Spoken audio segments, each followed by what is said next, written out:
दोस्तों नमस्कार। सुब्रत पाल की चिट्ठी में आपका स्वागत है।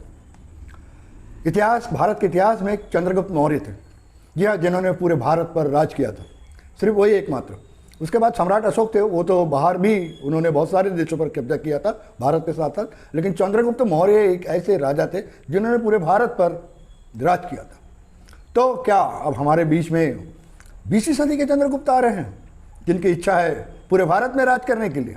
जी हाँ, नरेंद्र मोदी प्रधानमंत्री भारत के, उनकी भी इच्छा है कि पूरे भारत पर उनका राज हो, उनके भाजपा का राज हो।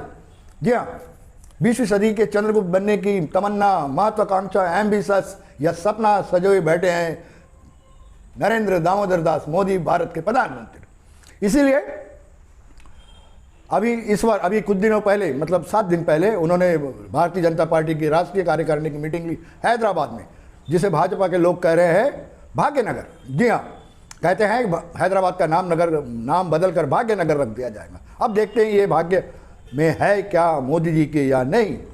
तो चंद्रगुप्त मौर्य 20वीं सदी के बनने के सपने में है, उनका सपना है, उनका एम्बिशन है, महत्वाकांक्षा है। हर किसी का महत्वाकांक्षा हो सकती है, हर किसी की महत्वाकांक्षा हो सकती है, इसमें कोई दोष नहीं। आपकी महत्वाकांक्षा और होंगी, मेरी कुछ और है, उनकी कुछ और है। तो मोदी जी की अगर ये महत्वाकांक्षा है, उस पर कोई रोक टोक नहीं, ये महत्वाकांक्षा होना चाहिए। और इस महत्वाकांक्षा के जो पार्टी मीटिंग हुई उसमें अमित शाह ने कहा, अभी मोदी जी ने भी कहा, लेकिन उसके पहले अमित शाह ने कहा कि हैदराबाद को मिलाया था सरदार वल्लभ भाई पटेल ने भारत में, और सरदार वल्लभ भाई पटेल का सपना था श्रेष्ठ भारत, एक भारत और श्रेष्ठ भारत। जी हाँ, एक भारत और श्रेष्ठ भारत। आसाम डूब रहा है, पूरे आसाम में तबाही मची हुई है, लोग चिल्ला रहे हैं, परेशान हैं, हाहाकार मचा हुआ है, राहत सामग्री बराबर नहीं पहुंच रही है, सिर्फ पीने का पानी भी किल्लत से मुझे, बिस्कुट के पैकेट नहीं मिल रहे बराबर। और असम के मुख्यमंत्री, भाजपा के मुख्यमंत्री स्टेज पर बैठे हुए हैदराबाद में, देखिए, ये है श्रेष्ठ भारत के श्रेष्ठ मुख्यमंत्री, श्रेष्ठ पार्टी के नेता। ऐसा होना चाहिए क्या जरूरत थी असम के मुख्यमंत्री को हैदराबाद में रहने की? उन्हें तो काम संभालना था गुवाहाटी से, अपने बाढ़ क्षेत्र का, लेकिन नहीं, श्रेष्ठ भारत, श्रेष्ठ पार्टी, और चलने दीजिए जो है श्रेष्ठ। तो अब मोदी जी की इच्छा है कि वो पूरे भारत में राज करेंगे। उत्तर पश्चिम थोड़ा तो सब कुछ होता है, लेकिन दक्षिण में उनका रोड़ा अटक गया। दक्षिण के बहुत सारे राज्य हैं जहां उनकी दाल नहीं गिलती है, जिसमें आंध्र प्रदेश है, तेलंगाना है, तमिलनाडु है और केरला है। वैसे कर्नाटक को उन्होंने अब कब्जे में कर लिया, लेकिन अभी उनका टारगेट है तेलंगाना मतलब केसीआर का मतलब के चंद्रशेखर राव, मुख्यमंत्री तेलंगाना। मामूली बात, काम नहीं है, जोश में है, छोटा सा राज्य है, लेकिन चिंगारी है। केसीआर कुछ माह पहले दिल्ली गए थे और उन्होंने प्रेस कॉन्फ्रेंस लिया, और प्रेस कॉन्फ्रेंस में उन्होंने मोदी जी का भाषण सुनाया। और सुनिए उन्होंने क्या सुनाया और इस पर केसीआर ने क्या कहा। भारत सरकार और हमारे पीयूष गोयल जी और उनके मंत्रालय ने 2 साल में ऐसी स्थिति पैदा की है कि जो राज्य बिजली के कमी के कारण परेशान थे, ऐसे राज्यों को भी बिजली सरप्लस स्टेट बना दिया गया है। अगर इरादा नेक हो, सामान्य मानवीय की आवश्यकताओं की पूर्ति करने का इरादा हो, तो समस्याओं के समाधान भी निकल आते हैं। और अभी पीयूष जी मुझे बता रहे थे कि पहले अगर तेलंगाना को बिजली खरीदनी होती थी तो 1 यूनिट का करीब 11 साढ़े 11 रुपया लगता था। 1 यूनिट का 11 साढ़े 11 रुपया। भाइयों बहनों, आज भारत सरकार ने जिस प्रकार से बिजली में रिफॉर्म किए, बिजली के उत्पादन को बढ़ाया, ट्रांसमिशन लाइन में खर्चा किया, सारा संतुलित कारोबार किया, उसका परिणाम यह है कि आज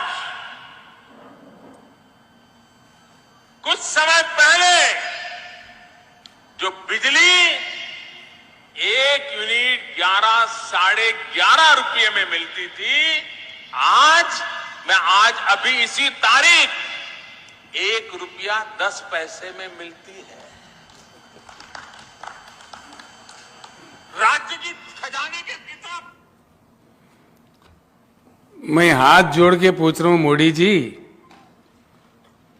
आपके 8 साल के सरकार में कहीं भी 1 रुपए 10 पैसे में यूनिट पावर सप्लाई आपने किया है क्या?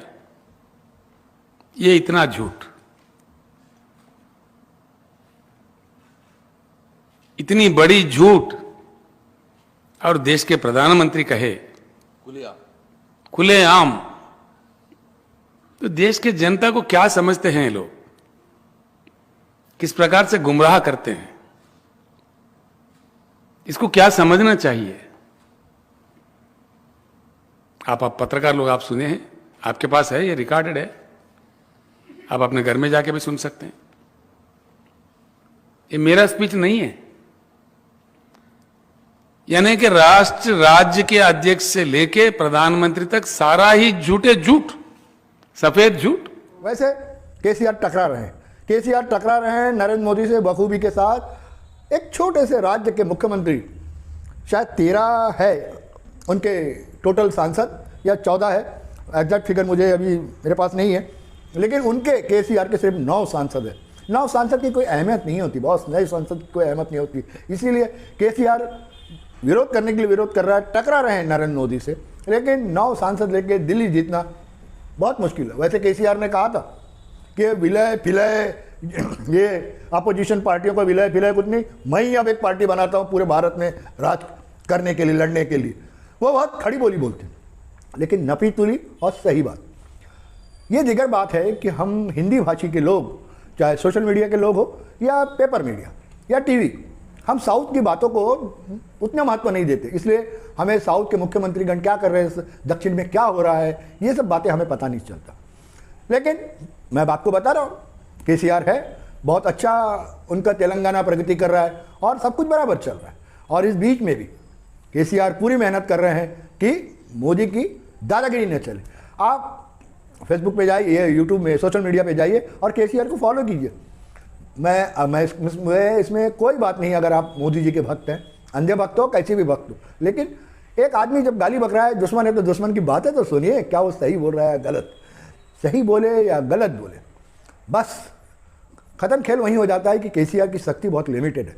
बीच में ममता दीदी बहुत सब विरोधी पार्टियों को एकजुट करके लड़ने की बात कह रही थी, लेकिन अब जिस तरह से ममता दीदी चुप बैठ गई है, मुझे लगता है कुछ गड़बड़ है, या तो उन्हें सही रिस्पांस नहीं मिला होगा, या वैसे मेरे बंगाल सूत्र कहते हैं कि अभिषेक बैनर्जी, ममता के जो भतीजे, उसके बारे में मोदी जी ने ईडी फीडी के बारे में बताया, शांत रहो दीदी, शांत रहो, नहीं तो हम ये मामला उठाएंगे। शायद हो सकता है उस कारण ममता जी चुप हो गए हो।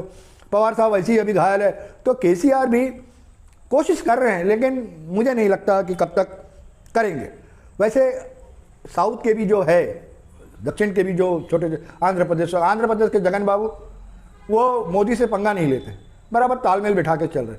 केरला में कम्युनिस्ट है, तमिलनाडु में स्टालिन है, लेकिन सब लोग जिस तरह से केसीआर खुलकर आगे आ रहे हैं मोदी जी के विरुद्ध में, उस तरह से कोई आ नहीं रहा है, उन्हें साथ नहीं मिल रहा है। और यहाँ के तो सारे मुख्यमंत्रियों के सपने बहुत, सबको ही प्रधानमंत्री बनना है, ऐसे में तो विरोधी एकजुटता वाली बात नहीं रहेगी। चलिए अब वो बात छोड़ दीजिए, सीधे आइए, भाजपा ने अपने कार्य का, अपने राष्ट्रीय सभा ली हैदराबाद में, कौन से शहर में, उनका भाग्यनगर में। अब देखिए मोदी जी के भाग्य में क्या है, क्या वो चंद्रगुप्त 20वीं सदी के चंद्रगुप्त बन जाएंगे जाए भी हो, लेकिन 20वीं सदी के चंद्रगुप्त बनने की राह पर है, बहुत कोशिश कर रहे हैं और उनकी कोशिश उनके साथ है। अब देखते हैं केसीआर समान एक हल्की सी चिंगारी, एक छोटी सी चिंगारी, क्या मोदी जी के इस महत्वाकांक्षा को, इस एम्बिशन को, इस सपने को रोक पाएंगी, जला पाएगी? आप केसीआर को सुना कीजिए, जिससे मालूम पड़ेगा कि मोदी जी सही में सब कुछ सही बोल रहे हैं या गलत बोल रहे हैं। आपकी मर्जी, आप देखिए, कोई ज़बरदस्ती नहीं है। लेकिन केसीआर एक बुद्धिमान, पढ़ा लिखा और एनर्जेटिक चीफ मिनिस्टर है, छोटे से तेलंगाना को वो काफ़ी ऊपर ले जा रहा है। तो मिलते हैं अगले वीडियो में। ये वीडियो देखिए, 20वीं सदी का चंद्रगुप्त मोदी जी बनेंगे क्या? जय हिंद।